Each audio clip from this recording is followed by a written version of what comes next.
Welcome to Trinidad and Tobago to our News 4 report, a product of the Government Information Services Limited and the Ministry of Communications. I'm Nicola Barreto. Let's take a look at the headlines.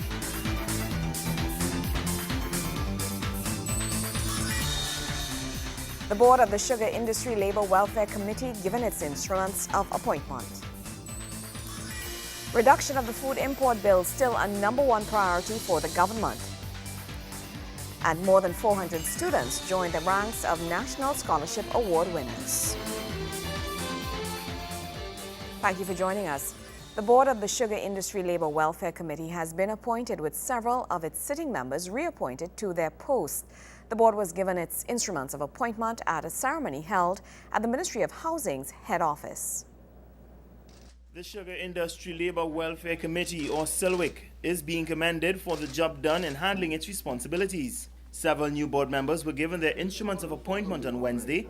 The board members include Chairman Mr. Milton Mathura, Ms. Savita Ramcharita, Mr. John Jaglal, Ms. Hazel Charles Gunga, Ms. Nancy Foster, Mr. Ramchand Rajbal Maraj, Ms. Nova Williams, and Ms. Stephanie Charles. Acting Permanent Secretary at the Housing Ministry, Joanne Briggs, advises the new board appointees of the importance of the appointment as they hold the survival of former Caroni 1975 workers in their hands. Your appointment to the committee, SILWIC Committee, is primarily to control and administer the Sugar Industry Welfare Fund, mainly for the benefit of the former Caroni 1975 workers. You also have responsibilities for the management of 22 housing settlements, which were developed by SILWIC over the last 40-50 years ago. And that includes the provision and maintenance of infrastructure on those housing estates. The board also handles the development of former Caroni 1975 limited lands, services loans, and issues deeds of lease to former Caroni workers who accepted VSEPs. Ms. Briggs says the last fiscal year saw the board spend more than $9 million to provide infrastructural upgrades and other services to the former Caroni workers. And she believes although this fiscal may see an increase in spending, she will do all possible to ensure funding is made available as it is worth being spent. In this fiscal, your allocation is about $5.7 million. And from your expenditure pattern alone from this year, which you have already spent half of that money, so I know we're just in the first month of the year, and I know therefore you will be coming back for more money. So I know I have to start looking for funds for you, which I think is a very good sign for SILWIC. It means that you have initiated work in your housing settlements. It means that you are delivering goods and services to the citizens of Trinidad and Tobago. And that is why you're here, as a board, to administer the fund for the benefit of the citizens of Trinidad and Tobago. Chairman of SILWIC's board, Mr. Milton Mathura, gives the assurance that the work started by the most recent board will be continued throughout his stewardship. Let me assure you that having gained this experience within our first term of office, this time around there is no need for settling in, but resuming the work already targeted to be undertaken when we demitted office earlier this year. This includes but not limited to the distribution of leases at our Benvenue housing development, distribution of lands at Cedar Hill and Magdoria housing development, commence upgrading works in Esperance and other areas within Philippines, the Taruba housing development squatter area, and provide regularization of tenure to households. Complete development of our Brothercart and Orangefield housing development that will facilitate further land distribution and provide financing of mortgages for same. Provide financing to beneficiaries of Caroni lands. In 1951, an act of parliament was passed to provide housing accommodation for workers in the sugar industry. The closure of Caroni 1975 Limited in 2003 led to the committee being set up to commence other infrastructural work on land development projects, such as new housing developments for the former sugar workers. The newly appointed Sugar Industry Labor Welfare Committee is scheduled to hold its first board meeting next Thursday at its main office in Couva. Gregory McBurney, News 4. In other news, the Ministry of Works and Infrastructure wishes to advise the public that Phase 2 of the new traffic arrangements at the Churchill-Roosevelt Uriah Butler Highway interchange will be implemented from 5 a.m. on Saturday, November 9th. Now, motorists are asked to note the following route changes. From North Mount Hope to southbound traffic must keep right after passing the newly constructed roundabout and proceed on to the new bridge. From North Mount Hope to East Arima, Curep and Piarco, eastbound traffic must keep left after passing the newly constructed roundabout and proceed on to the Churchill-Roosevelt Highway eastbound.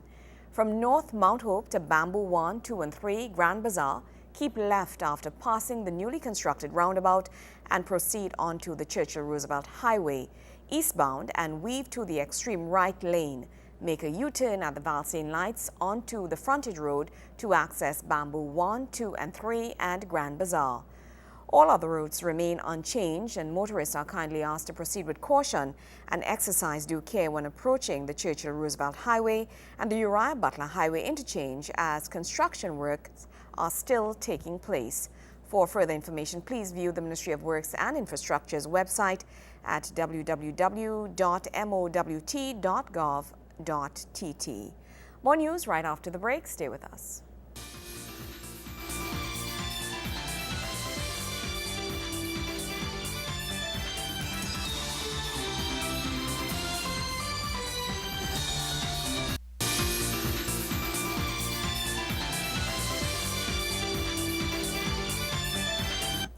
More than 400 students have joined the ranks of National Scholarship Award winners and are being groomed to leave a legacy behind, such as those who came before them. More in this report.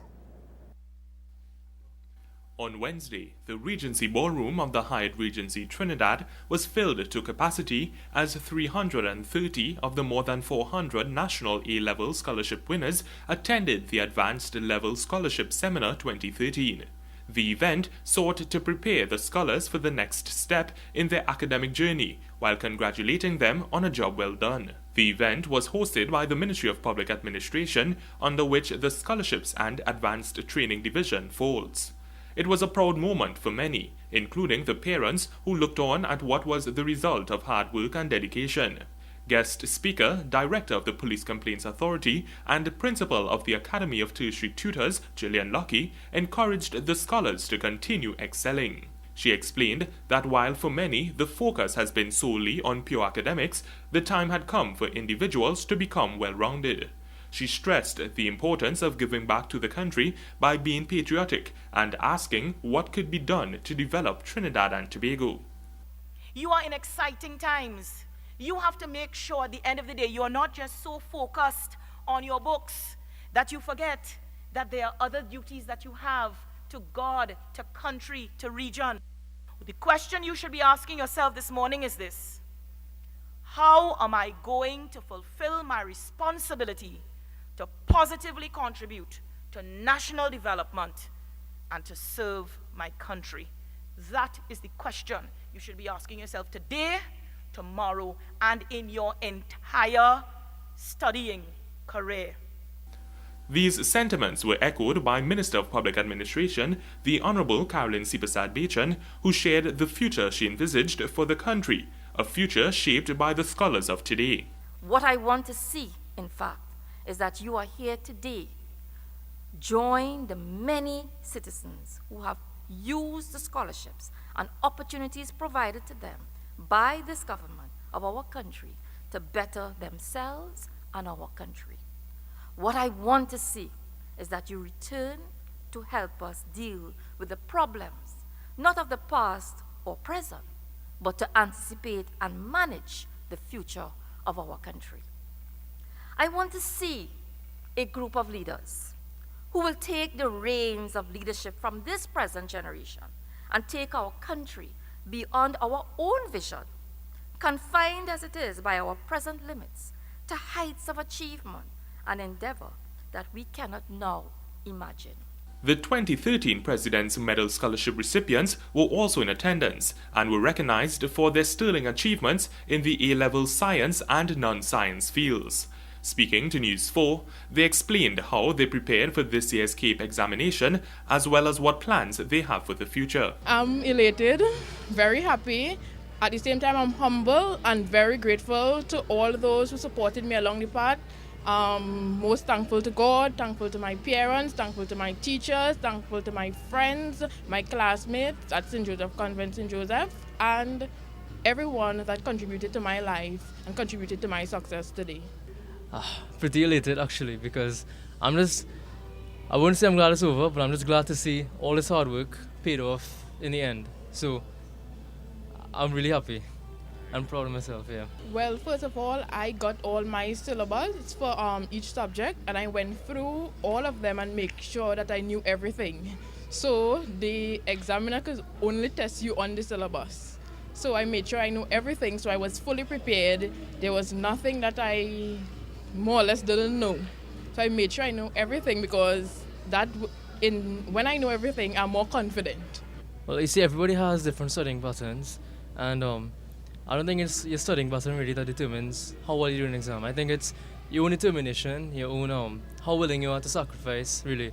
So for me, I cited the medal in lower six because two of my friends, they had gotten it, so I thought I could as well. And everything I did from that point on was I worked towards the medal. I put in extra hours studying, yeah, but I really don't think it was that. I think it was my own determination and the guidance I got from my school, my parents, my teachers, everything like that, yeah. Well, I'm planning to go off to London School of Economics and Political Science to study either economics or accounting and finance there. I'm a lover of both economics and accounting, so I've heard that I can pursue both. So I'll be an economics / financial advisor / accountant. I'm pursuing a degree in MBBS for medicine to be a doctor. Right now I'm in UWI, but I'm unsure if I'll take up the scholarship and go away to another country. I might do that next year if I choose to go away. So I'm still deciding really.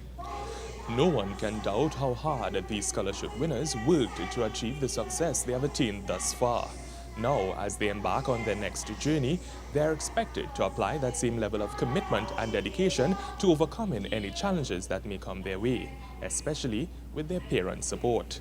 Nikolai Edwards, News 4. In other news, reducing the food import bill remains a #1 priority for the government of Trinidad and Tobago. In keeping with this, Food Production Minister, the Honorable Devant Maharaj, has embarked on a number of tours of crop and livestock farms throughout the country to get a first-hand look at the progress of some government-supported initiatives. On Tuesday, the minister visited Central Farms in Couva. Central Farms' mission is to provide nutritious, tasty ducks at an affordable price to the national population. But further to that, the company strongly believes its operation could contribute to lowering Trinidad and Tobago's food import bill. The farm sits on roughly 12 acres of land. On Tuesday, as he continued his tour of crop and livestock farms throughout the country, Food Production Minister Devant Maharaj stopped by Central Farms at Milton Road, Couva. Arriving just about 10 o'clock on Tuesday morning, the minister quickly went through the usual meet and greet, and then it was time to stroll through the farm, which has been in existence for over 20 years. Central Farms, owned and operated by the Descent family, specializes in the rearing of ducks. In an interview, Director of Central Farms, Jacob Descent, urged government to look into some key land issues affecting poultry farmers. He, however, noted that dialogue with the minister has been forthcoming and pleasing. Presently, as a farmer that plays a significant part in the duck industry, we are asking the minister to help us with some constraints that we have in presently that is hindering our progress, which is we having some problems with land constraints, and also too we have some issues where I believe that so far with the dialogue with the minister that they are being addressed, and we thank the Honorable Minister for giving us air, and we feel confident that it will be addressed. Food Production Minister Devant Maharaj reiterated that government was very serious about working with farmers. He noted this was evident in government's reintroduction of the 15% surcharge on imported poultry products, which was removed in 2007 and resulted in the local poultry industry encountering serious setbacks. From what I'm seeing here, the operations of Central Farm is very encouraging, and this is a major player in the local duck market, constituting, I think, well over 80% of the supply, and the operations are very professional and very modern. It's a far cry from the traditional persons who used to rear duck in the back of their houses and so on, and the kind of staff and technology and approach to this is encouraging for the future of duck farming. The government of the day reintroduced the surcharge of 15% in order to add a booster to the poultry sector. Of course, Central Farms would benefit along with other poultry producers. That 15% surcharge was removed in 2007, and as a result of that removal, the number of duck farms and indeed poultry on the whole declined considerably. We hope with the reimposition of that surcharge, we would add a new life and stimulate the sector further and create employment in the sector, assisting our reducing our food import bill. Felicia Wilson-Mon, News 4. Sport is up right after the break. Stay with us.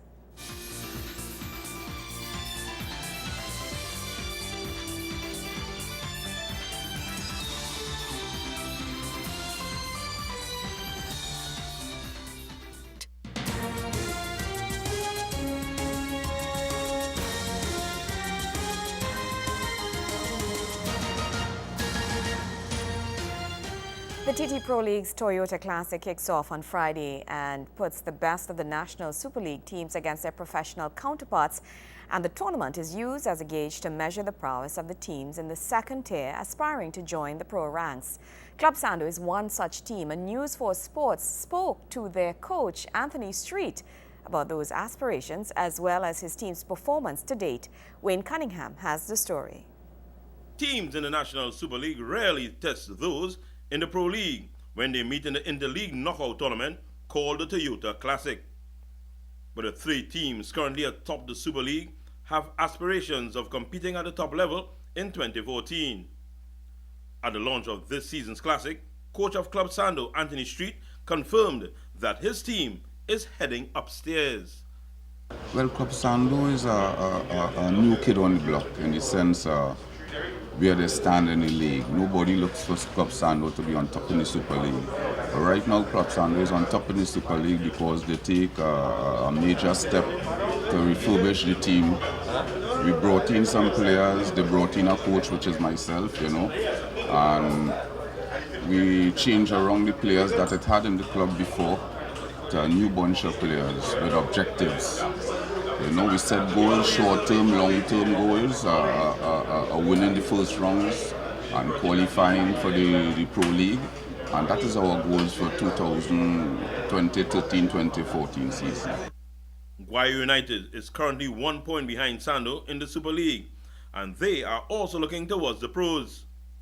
Street believes that they are capable of competing at the highest level. Guayo is a real good team, and myself and Ron Laferre is personal friends, and before this league start, we mentioned to each other 1-2.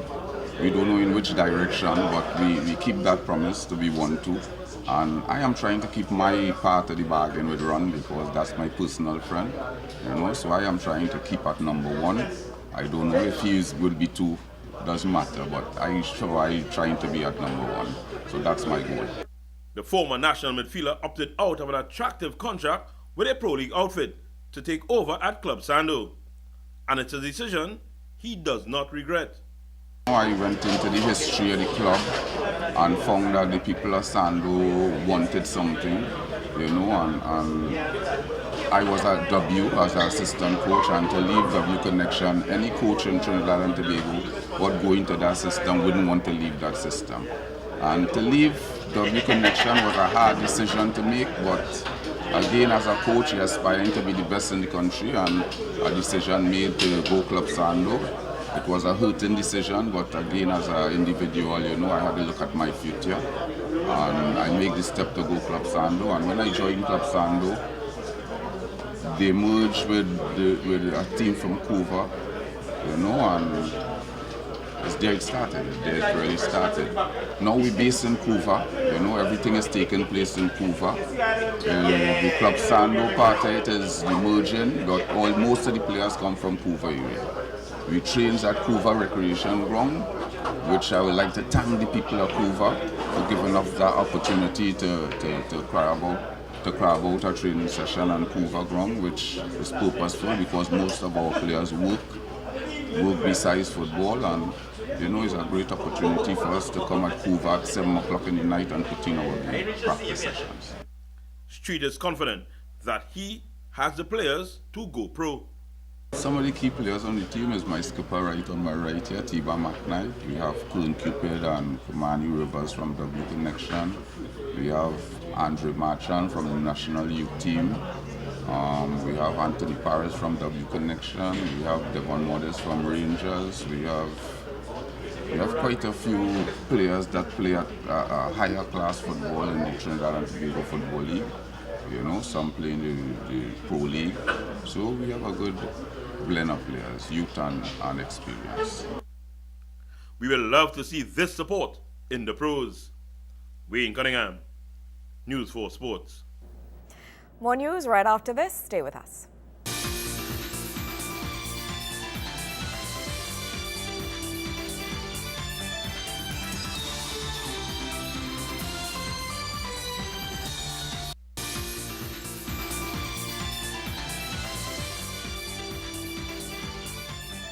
Welcome back. The Blackrock Government Primary School held a career day unlike any other for the kids to have an idea of which career path they'd like to take from an early stage. What made it more interesting than the typical career day is that the students actually dressed the part. Medical doctors, nurses, veterinarians, judges, fire officers, engineers, chefs and farmers were just some of the career paths students of the Blackrock Government Primary School chose as one they'd like to follow. This as the school held its first ever career day event. My name is Jaheen Benjamin. And who are you today? I'm a firefighter. My name is Maria Lena Ramsey. And who are you today? A doctor. Why did you choose to be a doctor? Because I wanted to be a doctor. My name is Cassidy Webster. And what are you today? I am a firefighter. Why are you a firefighter? I wanted to be a firefighter. My name is Joy Reed. I want to be a doctor. Why do you want to be a doctor? Because they make people alive, keep people alive and make them very well. And doctors do give people injections. Principal of the school said the idea for a career day was an open-ended one and left the possibilities to the teachers, the students and the parents. Well, at first the staff would have come up with the idea, we would have fine-tuned the idea, and then from the start of the term we had to start motivating parents and students. I had to play a part in motivating the teachers. He said the students, with the assistance of their teachers, would have done written portfolios on their career choice so that they would have a better understanding of what the job entails. The parents also did their part. The parents would have put considerable effort into it in terms of getting the props, the uniform and whatever, and guiding the children in terms of making the portfolio. Secretary of Education, Councillor Gary Melville, who attended the event, said he felt really pleased to see the level of creativity put into the career day. Well, I'm very pleased and I'm very proud. I'm very proud of the staff and the principal of the school here. I'm also very proud of the parents and, of course, the teachers, the students, because I think it's a very forward-looking initiative because we're always aiming to make our young people excel and for them to do better. Area Representative for Blackrock and Environs, Assemblyman Claudio Groom-Duke, who was also at the career day, said the students have a very bright future ahead and she can rest assured that Tobago will be in very good hands. It tells us that our future with our children, our future leaders are on the right path, and they are injecting their own creativity and innovation as well into this. The parents must be given kudos for this as well. Given that many of the students chose careers in the field of health, Mrs. Groomduke said the health sector is definitely making waves in the community, and the students are recognizing the importance of the professions available in the sector. Also present was the Tobago House of Assembly Chief Secretary Orville London, who was quite impressed at what he saw with the level of collaboration among the teachers, the students, and the parents in giving the students an idea of the reason for attending school. Because, you know, it's never too early for an individual to put some kind of focus into why he or she does everyday things. And I was really impressed that everybody took the exercise seriously. And I really hope that it's going to have the desired effect. He said a career day is something that happens often in Tobago schools, but he admitted that he has never seen it done so authentically as the Blackrock Government Primary School. Reporting from Tobago, Patricia Nicholson, News 4. Well, that's how we wrap up this edition of our News 4 report, a product of the Government Information Services Limited and the Ministry of Communications. I'm Nicola Barito. Thank you for joining us.